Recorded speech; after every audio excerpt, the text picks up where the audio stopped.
Opening meant 3 former intelligence agents have been assassinated. The same signature. The same poison. And now a silent power struggle begins inside the National Intelligence Service itself. Is this terrorism? Espionage? Or a secret operation buried in the past? Episode 32 reveals the truth no one wants exposed. Episode 32 What is a secret operation, anyway? Zoom in on the upper body of the corpse. Yes, sir. What is that graffiti? Did someone actually write something on a dead man's body? On the screen, a set of numbers scrawled across the victim's chest came into focus. SF16893012.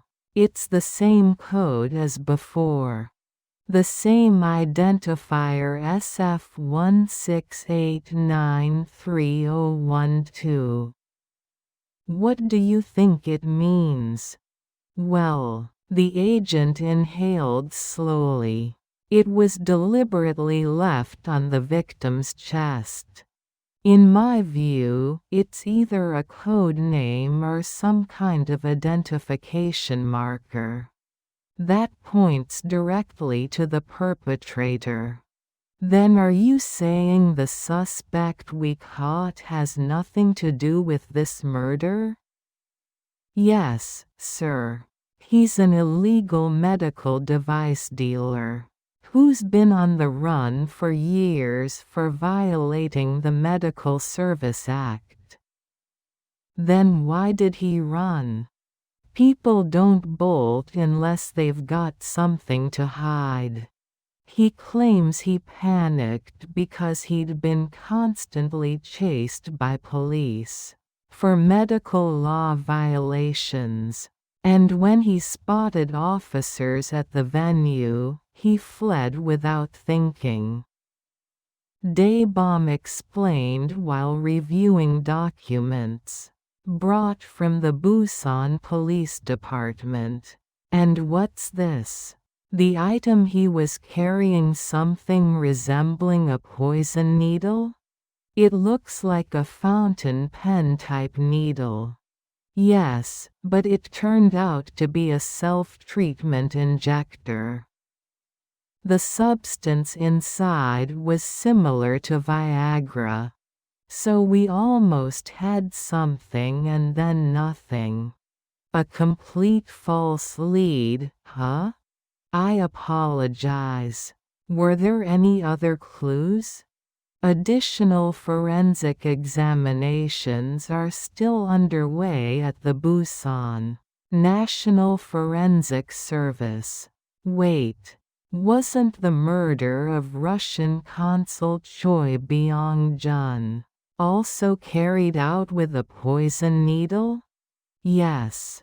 He was killed by a poison needle as well. And in Russia, because of their close ties with North Korea. The assassination investigation was never properly pursued, was it? Yes. They absurdly closed the case as a simple robbery murder. It was laughable. A simple robbery murder? Of course they sided with North Korea. There's no way they'd ever admit it was an assassination just to please South Korea. Eventually, after the body was repatriated, the National Forensic Service confirmed that the cause of death was poison needle injection. What was the toxin used in that case? Neostigmine-bromide. Put Consul Choi Byung-jun's photos on the screen. Images from the investigation into Choi's assassination filled the screen. He was an exceptional senior officer, brilliant in language and intelligence analysis. I learned a great deal from him. Director Cho closed his eyes briefly, as if lost in memory. The investigation photos remained on screen.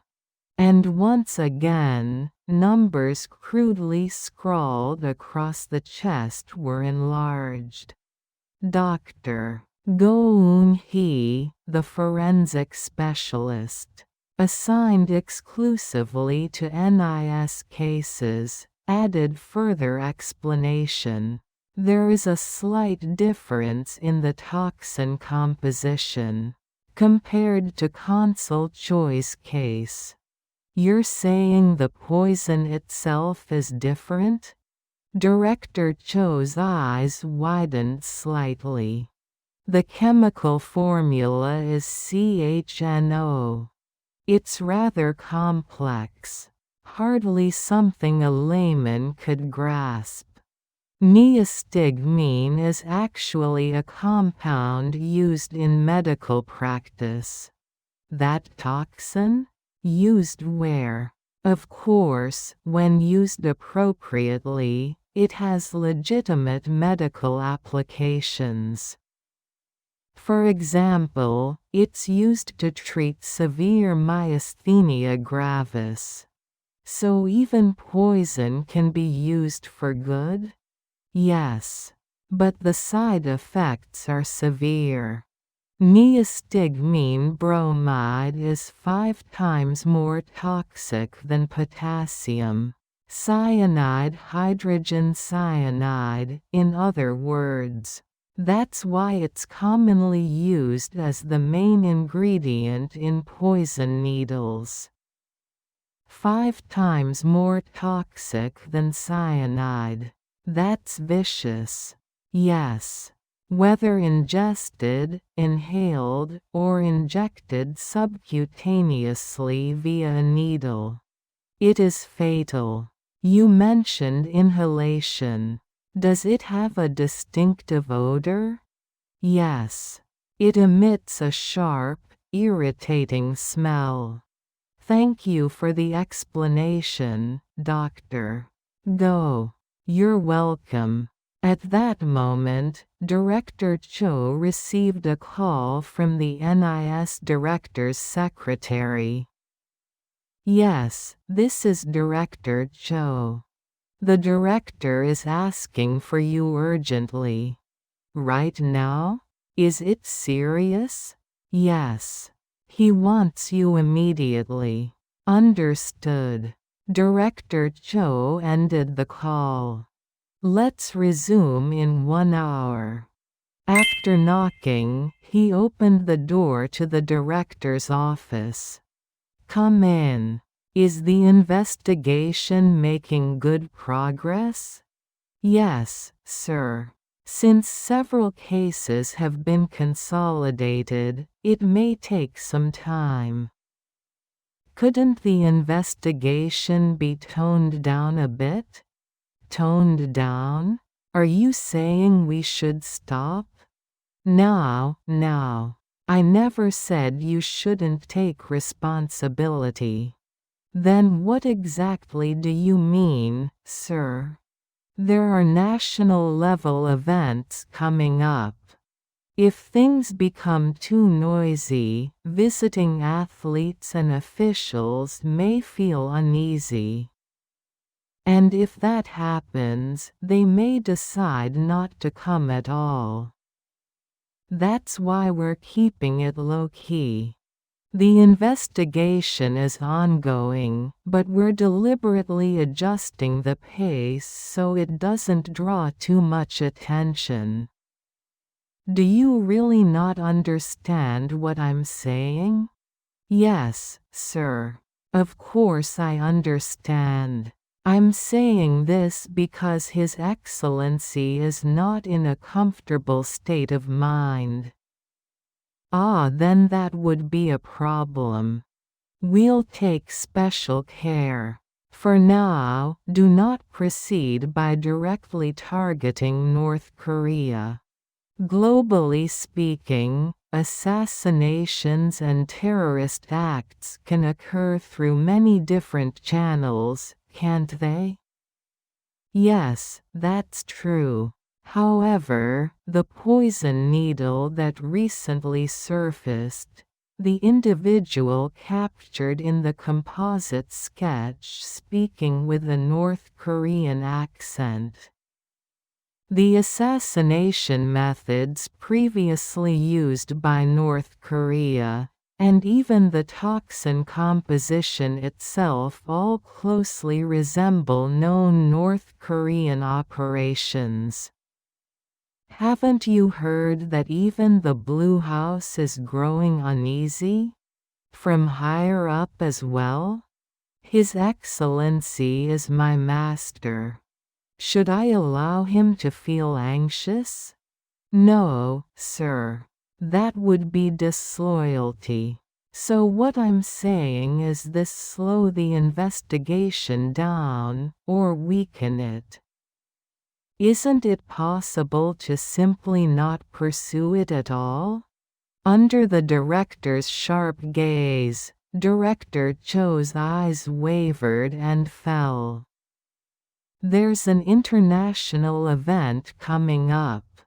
We need it to be successful. Think about re-election. Make sure this doesn't get in the way. Still, 3 former agents have been killed. No one knows who the next target might be.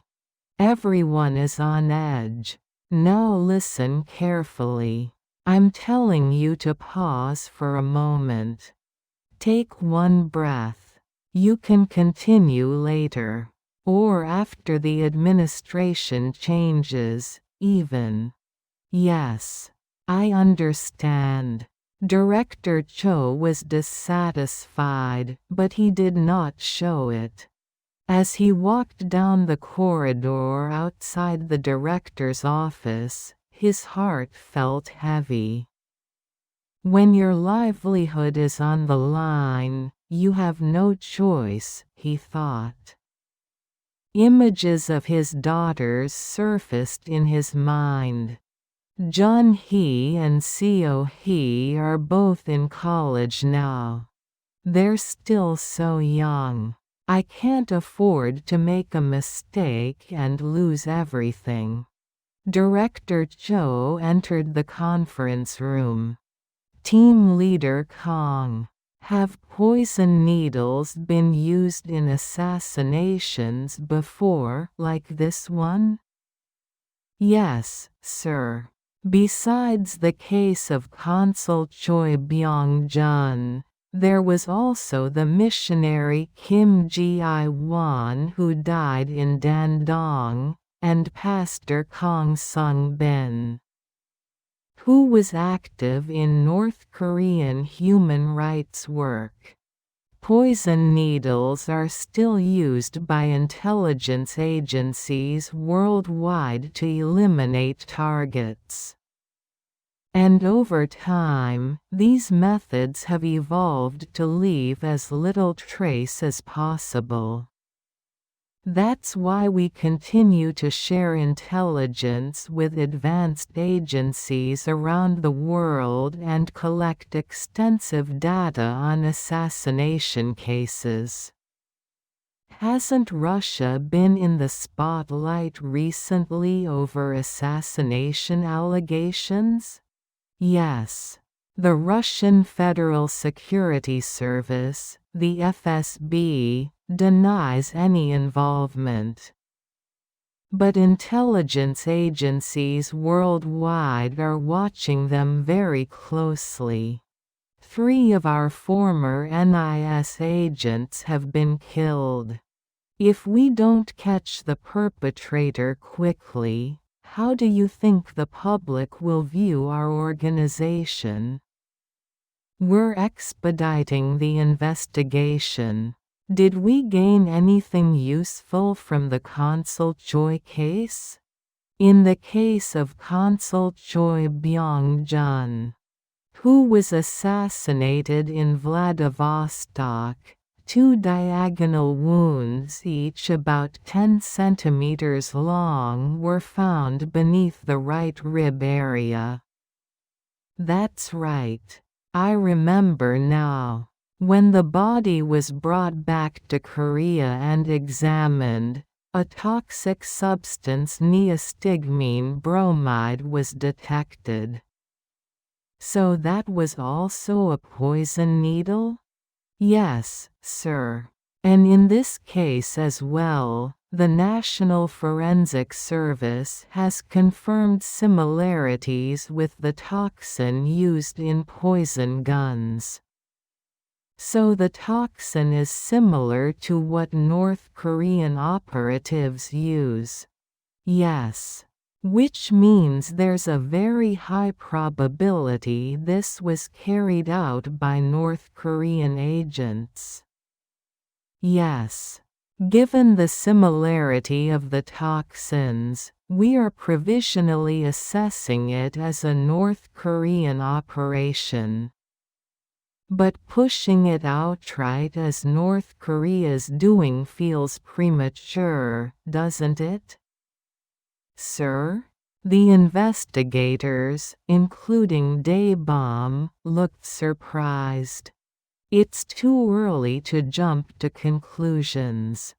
Relations between North and South have improved recently. Exchanges are active. Political atmosphere and intelligence warfare beneath the surface are entirely different matters. I know. There are 3 victims, not just 1 or 2. There must be a common link. When was the last time the mood between North and South was this good? Sports exchanges, family reunions, warm winds like this don't come often. There have already been 3 assassinations of former agents. When you say things like that, are you telling us to investigate or not to investigate? Frankly, that's a very uncomfortable thing to hear. Hey, are you openly challenging me right now? Aren't you crossing the line? If that's how it sounded, I apologize. Before long, an international sporting event watched by the entire world will be held on the Korean peninsula. Everyone's on edge, wondering whether North Korea will attend or not. So I'm saying let's take it easy. Take it easy? Aren't we already doing that? And do we even have ironclad proof that North Korea is behind this? Despite his words, Director Cho cautiously cast doubt on the North Korea connection. Director, are you denying the possibility of North Korean involvement? Who said I was denying it? You keep bringing up inter-Korean relations. As Daebum's emotions flared, Director Cho's eyes narrowed sharply. So? Go on. Say it.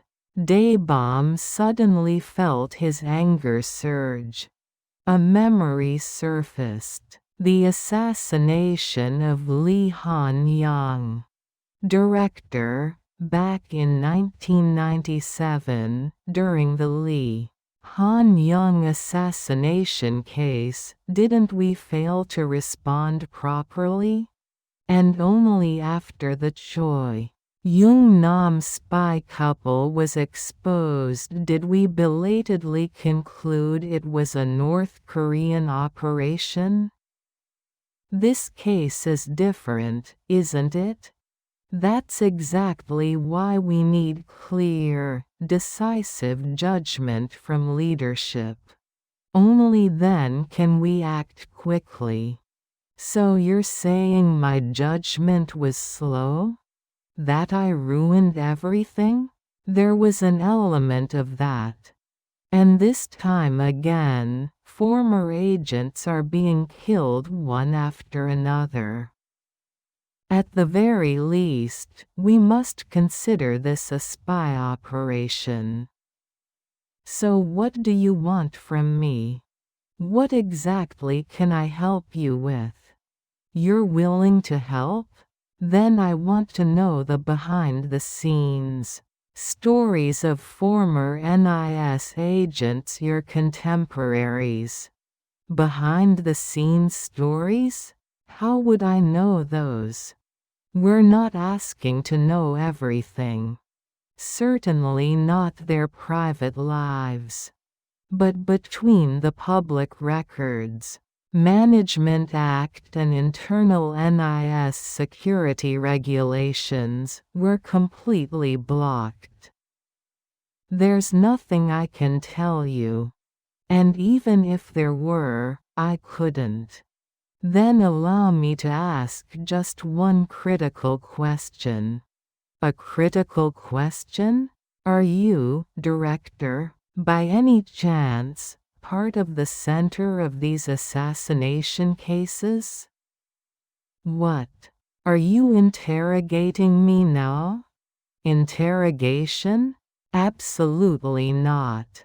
Then what is this? You're putting me in an impossible position. We're trying to prevent any potential danger.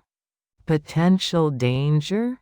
Were there any projects or covert operations you carried out together with the former directors who've now been killed?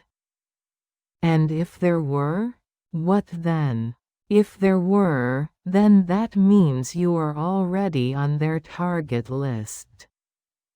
On their target list, me? Daebum didn't miss the faint shadow that crossed Director Cho's face. Please tell us. If there was something, anything. Daebum refused to back down. Citing his own long experience in counterintelligence. How long are we supposed to keep watching our backs? But looking at these cases, given that executives from biometric security companies are being killed, couldn't this be industrial espionage? Yet the common thread remains. They were all former NIS agents. So, I believe this case is directly tied to the National Intelligence Service itself. I know that. That's why the core of my argument is this. We should treat this as a terrorist operation carried out either by long-embedded sleeper agents or newly infiltrated North Korean operatives and conduct a full-scale investigation. Are you sure that's a cool-headed assessment? Yes. Our team believes we must focus on terrorism and assassination. I'm well aware that team leader Kong is a veteran in counter-North Korean operations. Then please tell us the truth. This man, wasn't he also from counterintelligence? That's right. That's why we're asking. I've survived in this world for decades. I want to catch those bastards with my own hands. And you might die at their hands. Ending. Episode 32. How was it? The forensic analysis confirms all 3 assassination cases likely involve North Korean operatives. However, the shocking order from the director's office, delay the investigation. Don't disturb the president. Consider the re-election. Thinking of his two daughters in college, Director Cho has no choice but to comply. But team leader Daebum refuses to back down. He remembers the 1997 Lee Han-young assassination case, when political hesitation led to tragedy. And then, the bombshell question. Are you on their target list too, Director? That shadow on Director Cho's face. Does he have a hidden past? What was the secret operation he shared with the three murdered agents? In episode 33, Director Cho's past and the real target of these assassinations begin to be revealed. Director Cho, you're next. Please stay tuned for episode 33. Thank you for listening.